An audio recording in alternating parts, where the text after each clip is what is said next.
stop bashing pastors. That's all they do. That's all they do day in, day out. They would pick anyone. They great preachers. They would pick T.D. Jakes.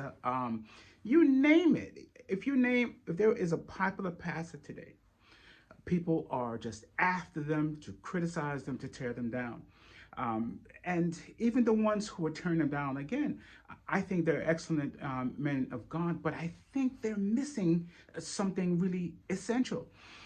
I say this because none of us are perfect. We're all going to have issues, and they're going to be pastors who don't behave well in their private lives for whatever reason. They're going to be pastors who are more money driven.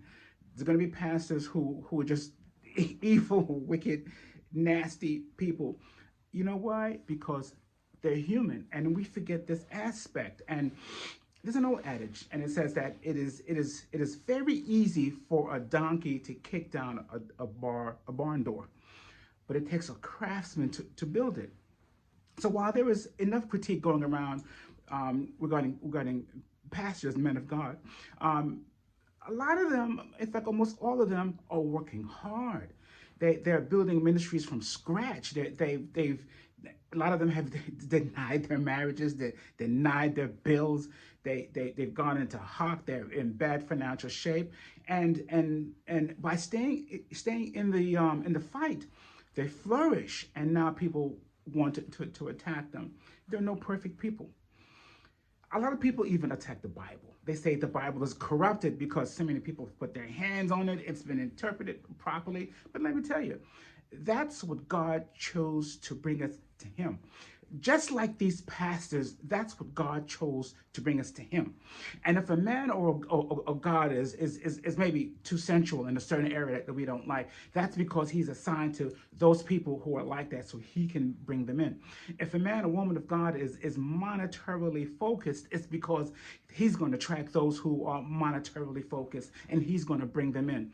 If a pastor is racially biased, which I don't like, but I'm rebuking myself too, it's because he's bringing those people who are, even though he doesn't even know it subconsciously, unconsciously, he's bringing people who want to hear that. It will tickle their ears and it will bring them to Christ. An example. When the disciples began to really preach the gospel, they found that there were like fake apostles, fake disciples who were not of their band, who were yet preaching Jesus. And they said, Jesus, let's go stop them. They've got some nerve. And Jesus says, do not stop them, because who is with us is not against us. And we have to understand, because while we're criticizing these people, they're bringing men and women to Christ. How many souls have they saved? I don't care if they are no good. I don't care whatever is going on with them. Leave it up to the Lord. But if they're bringing people to Christ, they're doing what the Lord would have them to do. I trust God. And I think that when we place too much emphasis on criticizing men and women of God, I think we're in the danger zone. Why? Because if we really were about the Lord's business and wanted things to be changed as the Lord would have things be changed, we would pray.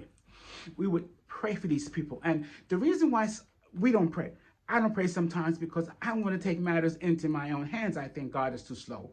I think God is not a ruffian enough for the situation. And He's a ruffian like me, because that's where my faith ends. But if we believe in the power of prayer, which we are called to pray always, if we believe in God first, we will go to Him with these issues and He will speak to us.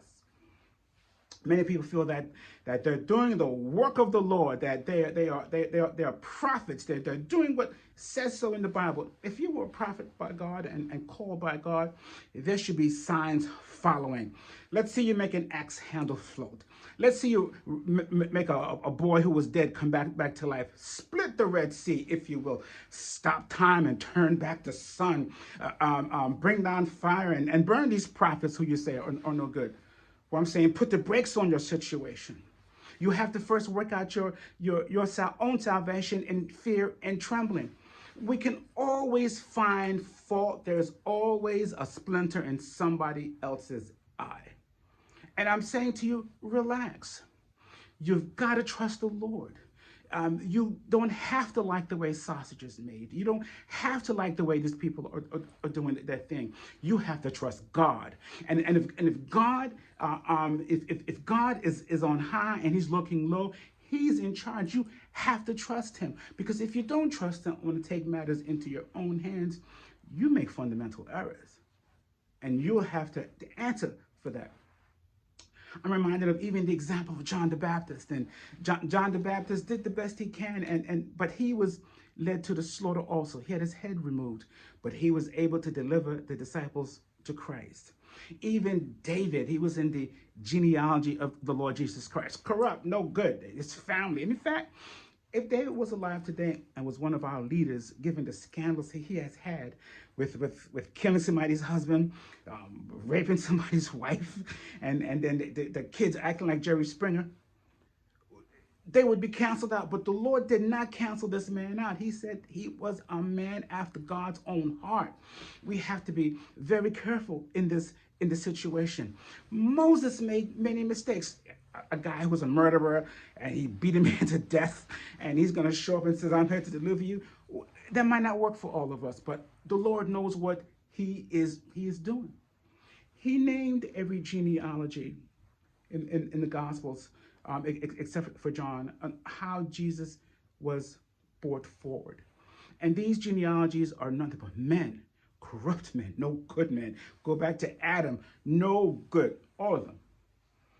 And our pastors today are just others in this genealogy. We have to have patience for them. We have to pray for them. Prayer is what gets things done. It's not our wrangling and railing against people.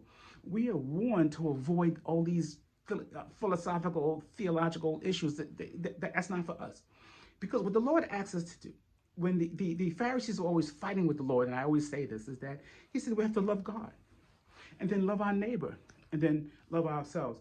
He did not give you the search warrant to go drag people out like Paul did before he got saved. And when Paul got saved, Paul used to always, when he preached, he was afraid he'd be disqualified. He wasn't railing against people. And in fact, here, this is an interesting wrinkle. Paul did rail against other disciples, and the disciples returned the favor. But in their railing against each other, it was of no effect. Why? Because Paul went on to write the predominance of the New Testament. Furthermore, he was railing against Peter because Peter felt that the followers of Christ should be more Judaized, to be more Jewish-like. They should be, if you will, kosher. Paul said, none of that. We don't need that. And he used some strong language against them. Yet and still, those people who Paul used bad language against, who thought were out of order, this man, Peter, was the rock on which the church was built. In fact, all of us who are ordained men and women of God, it is an honor to hear that they are laying the same hands of ordination upon you in a straight line going back to St. Peter. This is the man who denied Christ 3 times and cursed out a little girl. This is the man who the intellect of the New Testament said, bad language. He said, I think they should go to hell or something like that. Paul said that. And there was strife among the apostles, yet still God's will was still done, which is the Lord's Prayer. How he showed us how to pray. He is our Father, and he's in heaven, and we must hallow his name. His will be done on earth as it is in heaven, not our will, not what we like, not what we see. We cannot like as he like. We cannot see as he see. And we make a fundamental mistake when we tear down pastors. Suppose we tear down a pastor and his flock is dispersed. You don't know who in that flock just needed to hear that man talk. You don't know if someone was going to commit suicide and needed that church. It's not so much the leader, it's the community that he's creating through the Lord. The Lord will move through him. Charles Stanley, he said that, Chuck I call him. Charles Stanley said that when the church was growing, but then he took sick and he noticed that he was worried about whether or not the church will grow. And then when he came back from his sickness, the church was growing more when he was gone. We miss the point when we focus on the mouthpiece. It's the community. We are not to deny ourselves this community. You're not to deny others this community. They need it. They do. And people are trying to hold on the best they can. And what we do by railing and railing and railing, we're not showing love. We're not spreading anything good. We're venting our spleens, and we're not trusting God. There's a parable in the Bible of the wheat and the tares. And they were saying, let's go tear out these tares, these weeds. We want them out from amongst the wheat. And the Lord said, leave them, because when it's time, he shall separate the wheat from the tares. There's also the parable of the kingdom of heaven. This is a sower sowing seed. And some would fall on good ground and stony ground and the wayside, and the thorns will rise up and choke it. Are we rising up thorns among the people? Are we focusing on the thorns of people? Are we trying to get the word of God to go to the wayside? Or are we being good ground and receiving?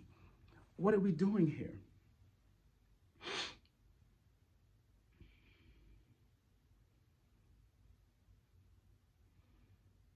In the end, it's just important for us to trust the Lord.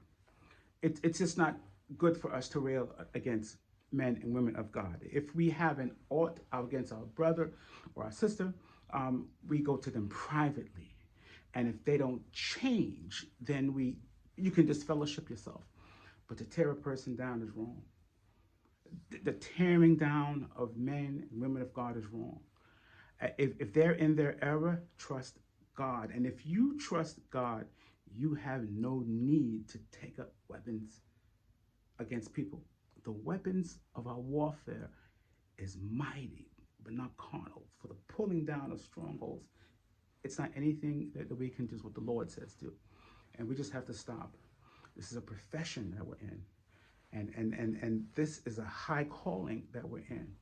And if those who want to take it for granted think that they're going to make away with it, they're sadly mistaken.